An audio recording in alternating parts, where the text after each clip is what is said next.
নমস্কাৰ, মই পুৰবী। লক্ষী পূজা উপলক্ষে আপোনালোকক এটা দিহা দিবলৈ ওলাইছোঁ। আপোনালোকে যদি ভাল লাগে সেইটো কৰিব আৰু ভিডিঅ'টো প্ৰথমৰ পৰা শেষলৈ চাবলৈ নাপাহৰিব। আজি লক্ষী পূজা, সকলোৰে ঘৰে ঘৰে লক্ষী পূজা কৰা হয়। এইকাৰণে কৰা হয় যাতে লক্ষী মাৰ আগমনে আমাৰ ঘৰত কেতিয়াও ধনৰ অভাৱ নহয়। লগতে আপোনালোকে আজিৰ দিনটোত গণেশ বাবাৰ মূৰ্তিয়ে হওক, ফটোৱে হওক আনি আপোনালোকে পূজা অৰ্চনা কৰিব, যাতে আমাৰ ঘৰত সুখ সমৃদ্ধি বজাই ৰাখে। তাৰ লগত আপোনালোকে সৰস্বতী মাৰো পূজা কৰিব। লক্ষী মাৰ প্ৰতিমূৰ্তি বা ফটোৰ লগত আপোনালোকে গণেশ বাবা আৰু সৰস্বতী মাক ৰাখি পূজা অৰ্চনা কৰিব।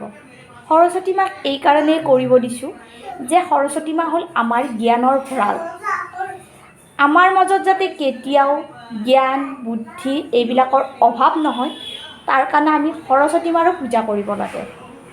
কাৰণ জ্ঞান থাকিলেহে, আমাৰ বুদ্ধি যেতিয়া থাকিব, তেতিয়াহে আমি কেনেদৰে ধন অৰ্জন কৰিব পাৰিম সেই বিষয়ে জানিম।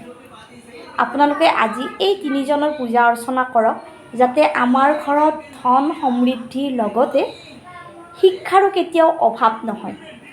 ধন্যবাদ।